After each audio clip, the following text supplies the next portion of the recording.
We don't have a lot of time, so we're going to go kind of quick here. Very Eventually fast. or shortly here, going to turn it over to Chase here to tell us about the new product that they're building at St. Cloud Financial Credit Union. But just wanted to kind of set the stage a little bit. My name is Alex Shepweister. I'm an attorney at Moss & Barnett, do a lot of business and estate planning work. I'm going to talk a little bit more about that later today if you guys get a chance to check it out. But in particular, why I'm excited here to hear about this product is, probably all of us sitting in the room here use self-custody, would say that's, the most secure option. It's the best option for us. But there's a huge swath of the population that may not be the best solution for. I think about my grandma owns Bitcoin. She is not going to self-custody. My parents own Bitcoin. I helped them self-custody. They would have no idea how to do it. They would not be able to explain it to someone else. They would not be able to access or transfer it to someone else without help. Though that is, probably 90% of the population that needs some help, needs a solution that is more convenient but also secure, and ideally not just in exchange where we deal with issues like FTX. So I'm going to turn it over to Chase. Let's hear about what are you guys creating. Yeah, thank you. And I'm going to go kind of quick to Alex's point. So Chase Larson, I've been with St. Cloud Financial Credit Union for about 3 years. We're a 95-year-old credit union. We serve 26,000 members in Minnesota.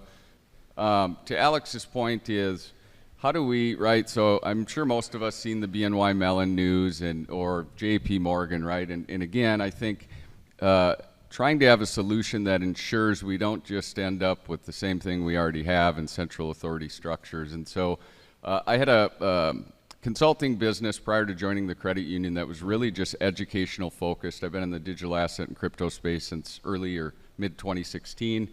And to Alex's point, a lot of the assistance I got was people wanting to have me help them with their ledger or their nano. And so we set out, the credit union set out about 4 years ago to really first start focusing on education. So educating our employees, educating our members, educating the community on why Bitcoin matters, why decentralization matters, right? As a not-for-profit local financial institution, we're not owned by anybody. We're owned by our members. There's no central authority structure. There's no shareholders. And so trying to develop a solution for our members that ensure that they don't think they own crypto when really they got an IOU from Coinbase or they fall victim to FTX. We have approximately 18 to 20% of our members year over year that respond to a survey that say they either own crypto or intend to own crypto. And so the CU Digital Asset Vault was born. I kind of covered our strategy. So we follow what we call the R path from a product roadmap perspective. Our product, the Digital Asset Vault's been ready from a technological standpoint for about 18 months. We built it in partnership with Deland CUSO, and then actually the credit union became the new owner shareholder of Deland CUSO, or the majority shareholder. We took it a step further, but product phases, so vaulting first, it's a core-centric vault, right? So again, financial institutions, whether you're a credit union or a bank, they serve a purpose, right? Centralized ledger to some degree. We have physical safety deposit box where our members obviously have stored their assets or different things for many years. And so I would think of our product as a digital safety deposit box where it's built within our core-centric, versus a NIDIG or a third-party API, again, where the assets are commingled. Member goes to log into their online banking about a year ago, and it's black, right? The company is no longer. And so I think the most simplistic way to think of our product is digital safety deposit box. The member has the key, and the credit union has the guard key to some degree, because they still need to interact with the core banking system in order to move assets in or out, but they do own their own assets, and all we're really doing, right, is we're storing the private key. So the member has a multi-sig wallet, and they're transferring it in. We don't recognize the assets on balance sheet. It's really just safe storage for our members. So that's phase one. It'll launch here in the next few weeks. Phase two will be deposits, or actually, I'm sorry, this is out of order. We'll go to transactions or buy, sell. Or exchange and transaction. So we've built out a tie to the Lightning Network from a payment standpoint, and then at some point allowing members to buy and sell. I think, again, as a local financial cooperative, we're focused on our community and how do we offer a safe solution for the person that doesn't want to self-custody, but they can still own their keys. We're not levering it. It's not recognized on balance sheet. I think the biggest thing is the regulators. Minnesota's been great to work with. The NCUA has also been great to work with, but that's probably the hang-up, is how do we launch it and launch it right and offer a solution that, again, it's not about making money, right? It's there's not, the vaulting is, you know, $5, $5 to $10, or I'm sorry, $5 to $20 is members' cost. And if they have a checking account with us, it's free. It's not a revenue play for us. It's really trying to provide a safe solution. On that though, just to hit the nail on the head or emphasize a little bit, you know, make sure we understand as a credit union, right? So they're owned by their members. Whereas a bank, it's going to have shareholders. Their job is to extract value from their customers. A credit union, in the ethos of Bitcoin and decentralization, owned by its members, their objective is to add value back to their members and their customers, in that case, instead of extract. Real high level. This is, and it's tweaked a little with branding, but on the left here, this is what a member would see if they're accessing their vault. They can click history. It'll tie right out to the transaction,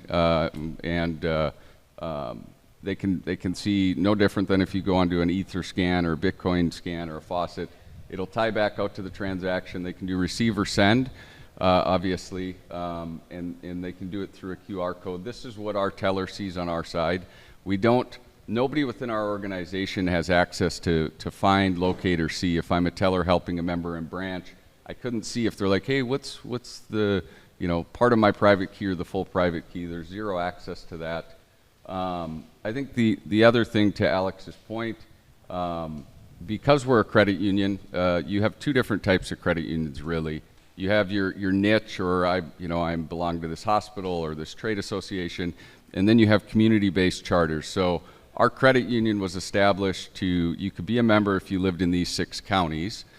And for us, or for me anyway, personally, it's like, that's great, I want to serve my local community, but how do I get this product out there beyond us, right? Because otherwise it's going to be the BNY Mellons and in my opinion, large corporate banks, too big to fail banks, that they're able to serve across the country. Credit unions are much more condensed from who we can serve.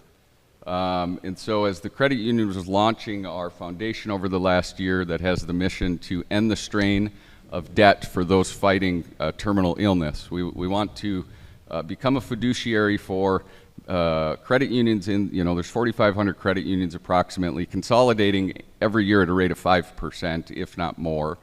But we launched our foundation, and it's a fiduciary for credit unions in the state, and I'll circle why it matters to this conversation.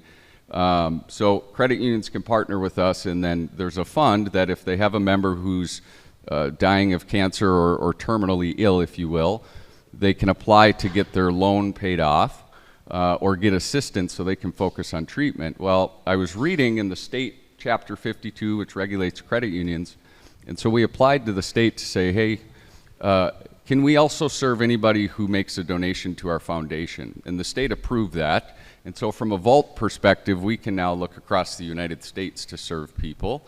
We've been using the vault. The vault's been live, creating the multi-sig wallet on the blockchain, but moving assets in and out for probably in a beta phase, last 12 to 15 months, live in the last 4 months, and we'll launch here later this year.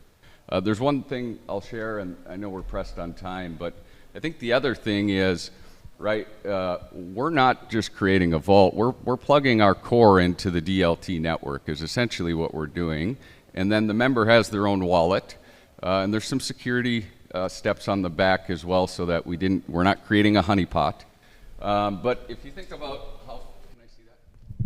If you think about how financial institutions work today, this is the bank or the credit union's core. So they're running every transaction, deposit, debits, credits, loans, etc. Well, they plug into centralized DFT switches, or switches, if you will. In this relationship today, so our members are using their Master Visa card. We're sending full information back and forth to a third party. They're getting full PII, full card number, full account number, personal identifying information on customers or members. Here, using SWIFT to send ACHs or wires, So in our model, and this is the reason we invested or bought, became a strategic partner with the company who built the tech for our vault, we're just plugging the FI's core into the DLT. So it's Bitcoin coming into the vault today, but it could be smart contracts, it could be titles to vehicles, anything built on DLT will actually be able to move in and out of the member's digital safety deposit box over time, NFTs, et cetera. And so again, understanding the ethos of decentralization is, and understanding the ethos of credit unions owned by its members. Not everybody's going to be an Alex or a Chase or a lot of us in this room where it's like, we don't need a partner at all, right? We have the decentralized network, and if I have access to it, I'm good. Everybody in my family would say, no, I still want a partner. And so we think our product, for its members, owned by its members, serving a decentralized space, or if our members want to hold assets, is a better alternative than centralized big banks. Or, you forget your seed phrase. How does it help protect those people? Like, what do they do? How do they approach you? They say, hey, I lost my information. How do I still move this Bitcoin? Yeah, they'd be able to stand it up, but they would need to partner with us, right? There's some security protocols behind the scenes with the private key. Nobody has access either in our institution or the tech provider. We need to interact with the member with how it's built. If we went down and the tech went down, they could reassemble the key, but they would need to partner with us or one of two other parties so that there is some redundancy there. If everybody from the credit union just left the country tomorrow, but it would take them a little bit of time to do it. So similar process if they've got their fiat account with you, they forget their login information, they pass away, their family comes trying to talk to you. Similar process, they work with you, they get that transition taken care of. Yep, correct. Yeah, our goal, so phase one, which will be the few months left in this year, will be Minnesota and the Midwest, and we will look to open it up probably across the U.S. in the next 12 months, yep. The other thing, right, for us is partnering or being a strategic partner with DeLand. So DeLand's served the credit union space since 2011. They do core reconversions and things like that, but their founder has been a Bitcoin OG, blockchain OG, and our goal would be we're going to open our vault up, but then also offer it out to other credit unions as well in the U.S. to serve their clients. And I have a meeting with, I'll just say, somebody who has Bitcoin